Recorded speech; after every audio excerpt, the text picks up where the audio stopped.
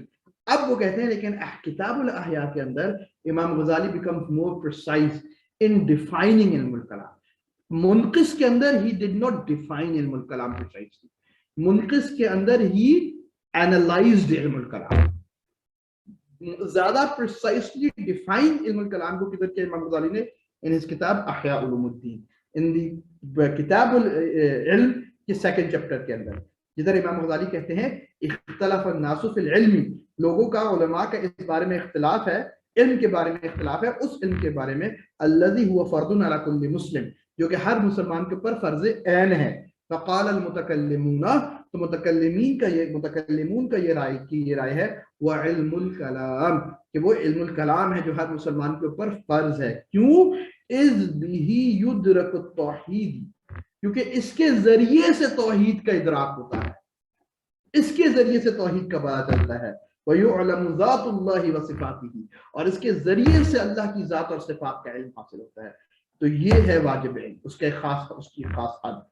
ٹھیک ہے, تو یہاں تک امام غزالی کی. وفی القرون التالیہ من السبع, یہ پھر اگلی تاریخ شروع ہو جائے گی, لیٹر تاریخ from the 7th to the 8th ہجری. امام بیضاوی کی تاریخ, امام بیضاوی کی ڈیفینیشن, امام ایجی کی ڈیفینیشن, امام شریف الجرجانی رحمۃ اللہ علیہ کی ڈیفینیشن, پھر ابن خلدون آئیں گے, پھر شیخ محمد عبدو آئیں گے, اور پھر یہاں پر پھر اس کے بعد یہ اپنی ڈیفینیشن لائیں گے ڈاکٹر حسن شافعی.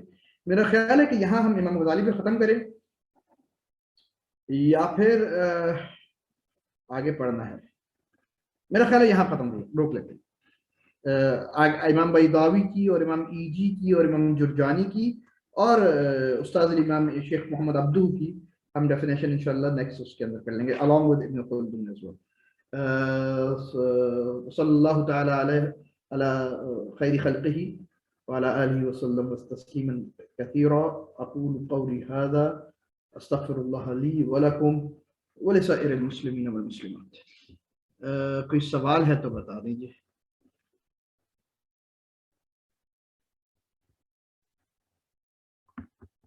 کسی کا کوئی سوال نہیں ہے انشاءاللہ تو ہم ختم کر لیتے ہیں.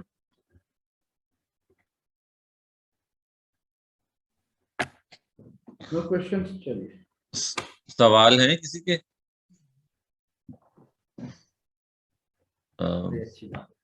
یا پھر میں بالکل ایسا ہو رہا ہے کہ سب کچھ سمجھ آ رہا ہے الحمدللہ. نہیں, ہم تھوڑا سا سوچ رہے ہیں. یا مجھے لگتا نہیں ہے کہ میں اتنا اچھا پڑھا رہا ہوں. نہیں, میرے اوپر سے چل رہا ہے. اللہ خیر کرے گا. نہیں, سوال فارمولیٹ کر رہے ہیں. ملاز بھائی نے کھولا ہے مائک. اللہ اصل میں ایک جو سوال وہ فارمیشن ابھی ہو نہیں پائی, لیکن جو کچا پکا ہے وہ یہ میرا ذہن میں آئی کہ امام غزالی پہ اگر آپ تھوڑا سا جو ان کا ایم اور فارمیٹ جو تھا نا, جس کے آپ نے کیونکہ صوفیہ کا کہا کہ وہ اس طرف نہیں جائے تو پھر صوفیہ کی طرف جائے, اس پہ جو ذہن میں وہ چیز آ رہی تھی جو امام غزالی نے اپنی لائف کا جو ایم اور فارمیٹ آف دا احیاء پہ لکھا تھا, کہ جو اس میں وہ کور کیا تھا کہ انہوں نے پورا اسٹیمالوجیکلی بیسس آف احیاء its self right and why utilizing the کتاب العلم. تو یہ اس کی طرف کچھ تھوڑا سا اگر آپ انہوں نے کیا فارمولیٹ کیا, سوری مجھے سمجھ نہیں آئی. مطلب جب انہوں نے احیاء کو جو فارمولیٹ کیا تھا نا, احیاء کو, ٹھیک ہے جی, احیاء علوم الدین کو, تو اس کی بیس بھی انہوں نے کتاب العلم کی یہی بنائی تھی نا, جو آپ نے ابھی ٹچ کیا تھا. بالکل. تو اس کا مطلب تو اس سے پہلے مطلب کسی کے ذہن میں نہیں آیا تھا؟ یہ نہیں آیا تھا. انہوں نے اصل میں چیزیں دھندلا گئی تھی, جیسے آج دھندلا گئی. اگر آج کوئی ریوائیو کرے گا, آپ دیکھ لیجئے کہ آج یہ چیزیں بہت دھندلا گئی ہیں. اس کے وہ فقہ جو امام غزالی نے ریوائو کروانا چاہا یا کلام کو یا تصوف کو، آج پھر سے وہ چیزیں دھندلا گئی. تو امام غزالی نے اصل میں اس دھندلانے کو، وہ جو ایک دھندلا سا گیا تھا، اس کو ختم کیا تھا واپس. کیونکہ وہ جو گریک ہیریٹیج تھی اس کی وجہ سے جو بھی کچھ ہوا تھا، right? Not only Greek heritage, بہت سی اور پولیٹیکل ایشوز تھے. اصل میں ہمارے یہاں، میں نے آپ کو پہلے کہا تھا جیسے ڈیفینیشن کے اندر بھی تھا کہ ہم لوگ جو تھے نا، ہم لوگ اس ورسز دیم میں نہیں پڑھتے تھے. یہ جو آج کانسیپٹ آ گیا نا ہمارے یہاں، اس ورسز دیم، اس قسم کا کانسیپٹ ہمارے یہاں نہیں تھا.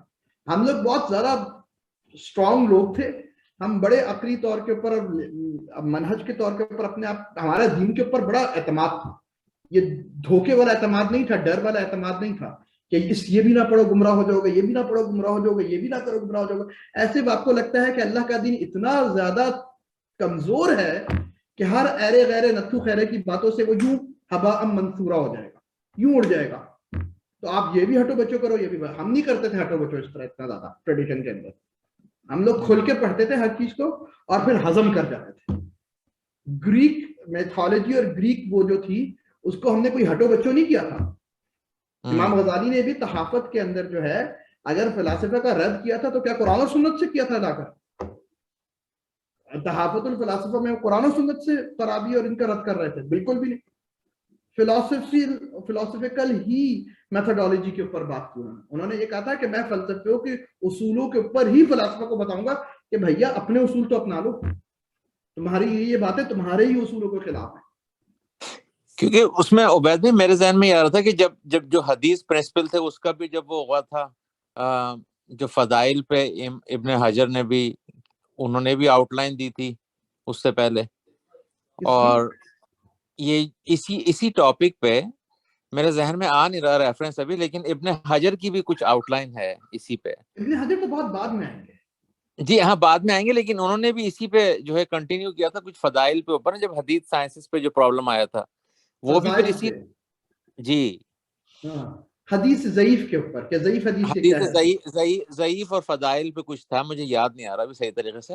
ابن حجر نے بہت سی ایسی چیزیں علم حدیث میں کی ہیں کہ بہت سے ایسے ایشوز جو کہ سمجھی جاتے تھے کہ ہائیلی کانٹیسٹڈ ہیں بٹوین دا محدثین، اس کے اوپر ابن حجر نے ایک کنکلوسیو اوپینین لانے کی کوشش کی ہے. بالکل صحیح کہہ رہے ہیں، اور بہت حد تک لے بھی آئے، بہت حد تک لے بھی آئے.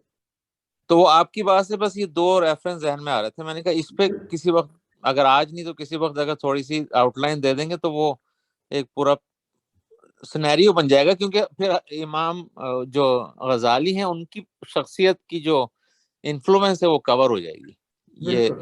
یہ ذہن میں تھا. اچھا، یہ ایک سوال ہے کہ یہ جیسے رجم کی سزائے، اب ایک آدمی جو ہے اس کو، اس کا ایمان ہے مضبوط تو وہ کہہ رہا ہے ہاں صحیح ہے. اب ایک آدمی جو ہے اس کے دماغ میں نہیں بیٹھ رہی کہ یہ کیوں آ رہی ہے، تو کلام اس کی جسٹیفیکیشن کو حاصل کرنے کی کوشش کرے گا. کلام کا یہ بھی نہیں، کلام کا اس سے کوئی تعلق ہی نہیں ہے رجم کی سزا سے. یہ فقہ کا تعلق ہے، فقیہ کے پاس جائیے. لیکن اس کی جو ریشنل جسٹیفیکیشن ہے کہ یہ اگر ایک آدمی، تو وہ آپ نے کہا تھا کہ جو اگر کسی کا ایمان مضبوط ہے تو پھر اس کو تصوف جو ہے نا اس کی بیماریوں اور جو ویکنیسز ہیں ان کو ایڈریس کرے گا. لیکن کسی کے ایمان میں فرق ہے یا کمزوری ہے، اس کو ذرا نہیں، میں آپ کو بتاؤں کہ ڈائگنوسس غلط ہے. اگر کسی کو رجم کی سزا میں ایشو آ رہا ہے نا، تو اس کے ایمان میں کوئی مسئلہ نہیں ہے، انشاءاللہ مجھے یقین ہے. اس کے ایشو اس کی انڈرسٹینڈنگ آف لا کے اندر مسئلہ ہے. اس کو یہ نہیں بات سمجھ آ رہی کہ لا ریڈیوس کس طرح ہوا ہے اور رجم کی سزا کس طریقے سے ایک عادلانہ سزا ہے. اس کا نہ ایمان سے کوئی تعلق ہے، نہ عقیدے سے کوئی تعلق ہے. اس کا تعلق فقہ اور اصول فقہ سے ہے. اس کو یہ بات نہیں سمجھ آ رہی کہ کس طریقے سے ایک لا جو ہوتا ہے وہ ڈیرائیو ہوتا ہے اور ڈیفائن ہوتا ہے اور کیوں ہوتا ہے، کیا علت ہوتی ہے احکامات. آپ ایک فقیہ، اچھے فقیہ کے پاس اس کو لے کے جائیے جو سمجھائے اس کو کہ بھیا کس طریقے سے رجم کی سزا ہم ریڈیوس کرتے ہیں، کن کن پیرامیٹرز کے اوپر رجم کی سزا ہوتی ہے، اور اس احکام کی علل، فقہ کے اندر علل ہوتے ہیں، علت ہوتی ہے حکم کی، اور اس کے شروط اور وہ ہوتی ہے. جب وہ شروط اور علتیں رجم کی سمجھا دے گا اس بندے کو تو بہت آسان، اس کا دل انشاءاللہ کھل جائے گا. تو نہ اس کا ایمان کا یہ مسئلہ ہے، اس کو سمجھ ہی نہیں آ رہی. ہمارے یہاں بھی بتایا یہ نہیں جاتا, ہمارے یہاں فوراً ایمان کے اوپر وہ ہو جاتا ہے کہ یار تم اعتبار نہیں کر رہے تھے, ایمان کا مسئلہ ہی نہیں ہے رجم کی سزا کے اوپر یا مرتد کی سزا کے اوپر فار دیٹ سیک کہ مرتد کو کیوں قتل کر رہے ہیں. وہ اس وجہ سے پرابلم ہے کیونکہ وہ جب سوسائٹی میں دیکھ رہا ہے مرتد کی سزا کو, یا اس نے کوئی بھی اس کی جو ایکسپیرینسز ہیں اس کے اندر اس کا دماغ ماننے کے تیار ہی نہیں ہو رہے کہ بھائی کس طرح قتل کر دے ان لوگوں کو, کیونکہ اس کو پتہ ہی نہیں کہ اسلام کا حکم کیا ہے. اور جب وہ گوگل کے اوپر بیٹھتا ہے, یوٹیوب کے اوپر بیٹھتا ہے, تو ہر قسم کی خرافات, ہر قسم کی دقیانوسی باتیں, ہر قسم کا گند اس کے دماغ میں ڈال دیا جاتا ہے, اور ہی از انیبل ٹو فلٹر, کیونکہ وہ اس کے پاس پری ریکوزٹس ہوتے ہی نہیں. اور بننا تو ہم سب کو فن خان بہت دل چاہتا ہے کہ ہم سب خود فیصلہ کریں. تو گوگل کے اوپر وہ جب جاتا ہے, یوٹیوب کے اوپر سرچ کرتا ہے, تو ہر قسم کی آراء لکھتا ہے. تو پھر وہ دلیل پہ فیصلہ نہیں کرتا, پھر وہ اپنی ذات کے اوپر پڑھتا ہے کہ یار یہ والی رائے مجھے اچھی لگتی ہے تو یہ والا عالم مجھے پسند ہے. اس کو کیوں پتا, اس کو سمجھ, آپ کا کام یہ ہوتا ہے ایک عالم کا, یہ بیسک ڈائگنوسس ہے. اسی لیے عالم کو بہت امپورٹنٹ ہے سوشل ایسپیکٹ آف دی علم. ہمارے فقہا یہ کام بہت زیادہ کرتے تھے پہلے, جو آج نہیں کرتے کوئی بھی. سوشل ایسپیکٹ آف دی علم کہ ڈائگنوسس کیجیے کہ پرابلم کدھر ہے. پرابلم نہ عقیدے کا ہے, نہ ایمان کا ہے, نہ کسی تصوف کا ہے. پرابلم یہ ہے کہ اس بچے کو, بیچارے کو, بندے کو سمجھ ہی نہیں آ رہی کہ لا کیا ہے, اور لا ڈیڈیوس کیسے ہوتا ہے, اور لا اسٹیبلش کیسے ہوتا ہے, اور لا کی حکمتیں اور علل کیا ہے. جب آپ یہ سمجھا دیں گے تو وہ ٹھیک ہو جائے گا انشاءاللہ, بالکل ٹھیک ہو جاتا ہے. لیکن کیونکہ ہم لوگوں نے یہاں وہاں سے پڑھا ہے, تو کبھی آپ اس کو صوفی کے پاس بھیجتے ہیں تو صوفی کہتا ہے اللہ اللہ کے نعرے لگاؤ ٹھیک ہو جائے گا. بھائی کیسے ٹھیک ہو جائے گا؟ نمازیں پڑھو اور ٹھیک ہو جائے گا. کیسے ٹھیک ہو جاؤں گا یار؟ ایک عبید بھائی ایک چیز اس میں ایک اور بھی پرابلم ہے نا, ہم جو ریویلڈ نالج ہے, سوری جو ڈیوائن نالج ہے نا, اس کو ہم ریویلڈ نالج کے تھرو جو ہے وہ پکڑنے کی کوشش کرتے ہیں. ہم لوگ جو ہیں وہ بالکل نیچے سے اوپر جاتے ہیں. ہم جو دنیا میں دیکھتے ہیں کہ کیا اس وقت سول سوسائٹیز ہیں, پچھلے 1500 سال سے کوئی اسلامک جو ہے لاز کی انفورسمنٹ کہیں نہیں ہے, اور پھر اس کے تھرو ہم انٹرپریٹ کرتے ہیں حدیث کو اور قرآن کو. تو یہ اس کا بھی تو ایک بہت بڑا جو ہے وہ ہمارے سائیکولوجیکل ایفیکٹ ہوتا ہے نا ہمارے اوپر. نہیں, سائیکولوجیکل ایسپیکٹ بالکل ہوتا ہے, کیونکہ ہم لوگ دیکھیے بحیثیت انسان ہم لوگ نیچرلی اپنے معاشرے میں کنفائنڈ ہوتے ہیں, اور بہت مشکل ہوتا ہے کہ بندہ جو ہے اپنے ٹائم اور اپنے معاشرے کی شکل سے اپنے آپ کو آزاد کر کے ٹیکسٹ کو سمجھے اصولوں کے اوپر. دیکھیے جو بھی لوگ جن کے اندر یہ چیزیں پیدا ہوتی ہیں وہ سب سے زیادہ کدھر سے چیز سے بات کریں, پرنسپل سے. جب بھی آپ ان سے بات کریں اور آپ کہیں نا اصول پہ بات کیجیے, پہلے یہ ڈیفائن کیجیے کہ کن پرنسپل پہ سمجھ جائے گا, وہ اس سے بھاگ جاتے ہیں, کیونکہ وہ اپنے آپ کو اپنی سوسائٹی اور اپنے ٹائم کے شکل سے آزادی نہیں کروا پا رہے ہوتے. ان کا جو ویژن ہوتا ہے وہ بہت ہی زیادہ نیرو ہوتا ہے اپنے ٹائم کے ساتھ اور اپنی سوسائٹی کے ساتھ. لیکن جب آپ پرنسپلز کے اوپر بات کرتے ہیں تو ایک قسم کے آپ اپنے آپ کو لفٹ کر لیتے ہیں سوسائٹی سے, اور آپ ٹیکسٹ کو اپنے ٹائم اور سوسائٹی سے اپلفٹ کر کے ٹیکسٹ کو پھر انٹریکٹ کرتے ہیں, اور پھر ٹیکسٹ کو دوبارہ سے سوسائٹی کے اوپر لے کر آتے ہیں. تو it's a two way game. اسی لیے میں بار بار آپ کو ہم لوگ جب بھی بات کرتے ہیں میرا صرف ایمفیسس ہوتا ہے پرنسپلز کے اوپر, میتھڈالوجی, منہج. آپ دیکھیے امام غزالی کتنی بڑی شخصیت ہے ٹریڈیشن کی, ہی از اے جائنٹ, لیکن tradition is far bigger than Ghazali. Tradition itself is far bigger than Ghazali. He is not the only one in the tradition. He's a giant, but not the only one. What is tradition? Tradition is not defined by Ghazali only. میں بار بار اس وجہ سے ان چیزوں کے اوپر بہت زور دیتا ہوں کہ منہج میتھڈالوجی. آپ کو پتا ہے کہ آج بھی اکیڈیمکس کے اندر سب سے زیادہ امپورٹنٹ چیز ہوتی ہے میتھڈالوجی, کہ میتھڈالوجی کیا. ہم لوگوں کو یہ بات سمجھانی ہوگی ان لوگوں کو جو کہ دینی وہ رکھتے ہیں کہ بھیا یہ آراء کو چھوڑیے, آراء بعد میں آتی ہے, منہج تو سمجھیے پہلے, ورنہ ہم بھاگتے رہیں گے چیزوں کے پیچھے, کنفیوژن پہ کنفیوژن. آپ دیکھیے کہ ایک ہی رائے, میں آپ کو مثال دیتا ہوں, میں نام نہیں لوں گا, ایک ہی رائے ہے. فار ایگزامپل رجم کی سزا ہے, رجم کی سزا ایک بندے نے انکار کیا, اس کے اوپر واویلا مچ گیا کہ منکر سنت, فلاں سنت, جھمکائے سنت, اجماع کا منکر ہو رہا. اسی رجم کے انکار تو نہیں, اس کے اوپر شک اور تقریباً انکار ایک بہت بڑے عالم نے بھی کیا. ان کے اوپر کسی کی بات کرنے کی ہمت بھی نہیں. دونوں میں کیا یہ کوئی بائسنس ہے؟ کیا دو نمبریاں نہیں ہیں؟ یہ وجہ یہ ہے کہ اس عالم نے جب انکار کیا تھا تو وہ منہج میں اسٹرانگ تھا. ہاں کوئی ڈاؤٹ ہو گیا ہوگا, اس کے اندر انسان تھا, لیکن وہ پرنسپلی اسٹرانگ بندہ تھا. منہج میں آ کر کسی سے بندے سے غلط بات ہو جاتی ہے, یہ شاذ آرا دے دیتا ہے, وہ کوئی مسئلہ نہیں. لیکن ایک بندہ ہے جو الٹ اب منہج پہ ہے ہی نہیں, جب وہ ایسی شاذ آرا دیتا ہے تو اس کے اوپر دنیا دوڑ پڑتی. اسی لیے لکل عالم حفوہ, کیا علماء کی عجیب عجیب آرا نہیں ہے بڑے بڑے ائمہ کی, لیکن کسی نے ان کو پکڑ کے درگتی بنائی کسی عالم نے, اس وجہ سے کیونکہ وہ منہج میں صحیح, اور منہج میں صحیح ہونے کے بعد ادھر ادھر ایک دو آرا نکل آتی ہیں عجیب سی. ہمارا اب پرابلم یہ ہو گیا ہے کہ ہم آرا کے پیچھے بھاگنے لگ گئے کہ opinions are secondary, methodology is primary. Methodology ٹھیک کیجیے, اوپینینز خود بخود ٹھیک ہو جائے, اور پھر اس میتھڈالوجی, صحیح میتھڈالوجی کے بعد اگر اکا دکا تکا ادھر ادھر عجیب سے اوپینینز نکل بھی آئے تو they are not harmful at all. میں اگر خدا نہ خواستہ اگر کسی کے دل میں جب دو نمبری ہوتی ہے, اگر آپ لسٹ ڈاؤن کرنے لگے امام ائمہ کے شذوذ کی, تو آپ دیکھیے کیسے عجیب عجیب آرا نکل آئیں گے ہر امام, ایک ایک دو دو چار چار. اسی لیے علماء کہتے تھے کہ کل من یتبع حفوات العلماء یا شواذ العلماء فهو فاسق. فاسقوں کو یہ کام ہوتا ہے جس کے دل میں دو نمبری ہوتی ہے, مورلی کرپٹ بندہ ہوتا ہے وہ, جو کہ ان قسم کی باتیں لوگوں کی ڈھونڈتا ہے. تو واللہ عالم, مجھے نہیں پتا کہ میں کلیئر کر پایا, لیکن the problem is methodology. اور میں پھر یہی کہوں گا, اور ایشو ہے ڈائگنوسس صحیح ہونا بہت ضروری ہے. عبید صاحب میں کچھ بات پوچھنا چاہ رہا تھا, مطلب آپ نے جی ابھی آپ نے ایک تو یہ بات کہی کہ جب ہم رجم کی سزا میں بات کرتے ہیں فقہا کی طرف, ہمیں اس کی ڈیٹیلز سمجھانی چاہیے, وہ فقہ کا ایک پرابلم ہے, اس کو فقیہ سے کانٹیکٹ کرنا چاہیے. ہمارے ہاں جو کانٹیکس پایا جاتا ہے, جن کو شبہات اس طرح کے ہوتے ہیں, جب فقیہ کے پاس جائیں گے آپ رجم اور اس طرح کے مسائل کو سمجھنے کی کوشش کریں گے, اوبیسلی وہ ایک ٹیکنیکل ٹرمز یوز کریں گے, وہ ایک ڈیٹیلڈ نالج ہے.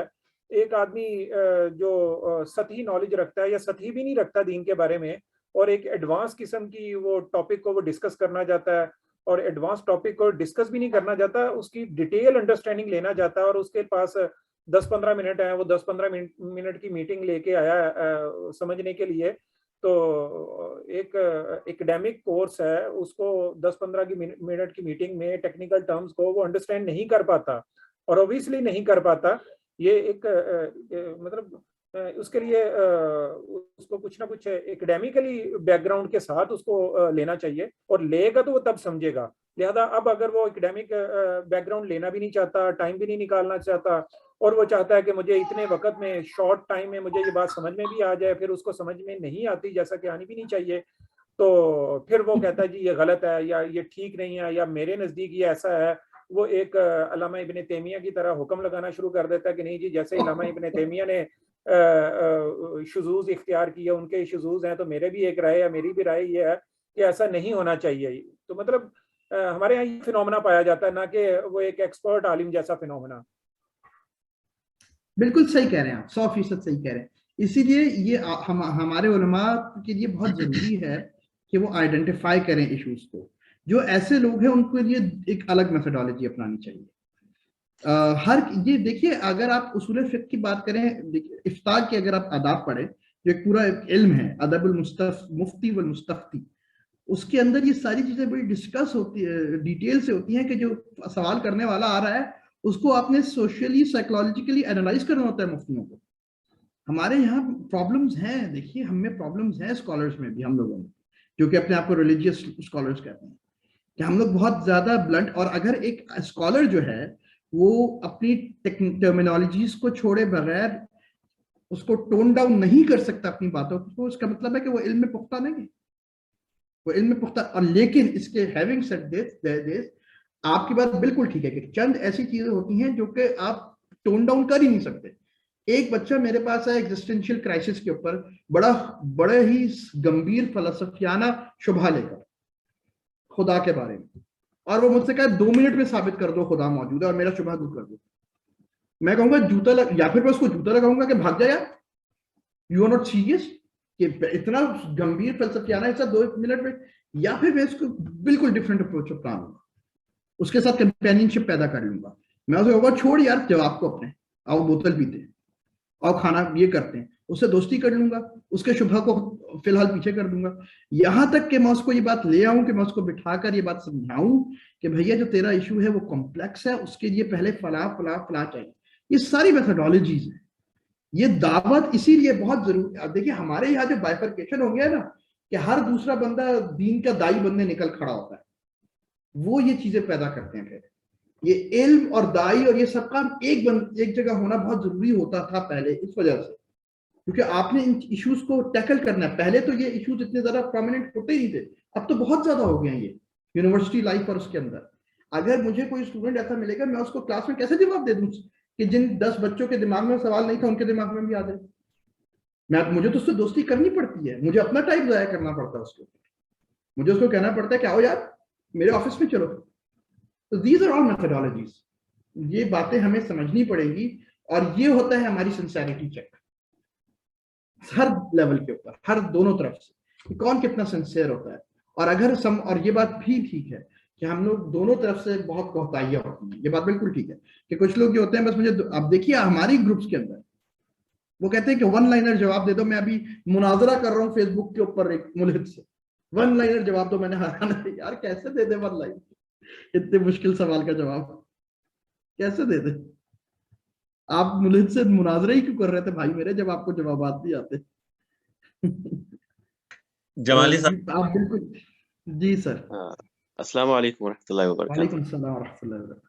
اچھا حضرت, ایک بات یہ تھی کہ جو رجم کے بارے میں بحث چل رہی ہے, میں معذرت چاہتا ہوں ابتدا کے حصے سے میں شامل نہیں رہا, لیکن یہ اس کی جو حیثیت ہے وہ تو متعین ہو گئی ہے کہ اس پر اجماع ہے, کیونکہ 4 اصول جو اہل سنت کے ہیں, کتاب اللہ, سنت رسول اللہ, اجماع امت اور قیاس, یہ جو اس پر چونکہ اجماع ہے رجم کی سزا پر, تو کیا اس کے انکار میں یا اس پر کوئی گنجائش ہے اجماع کے اوپر انکار کی؟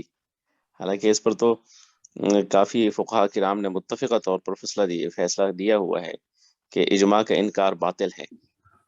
کیا صاحب آپ اتنا مشکل سوال اور اتنا خطرناک سوال اس طرح آن لائن مت کیجا کرے. میں صرف ایک اس کے جواب میں وہی کہوں گا جو میرے شیخ جن سے میں نے قدوری اور فقہ پڑھا تھا, ان سے میں نے بالکل یہی سوال کیا جو آپ نے کیا ہے.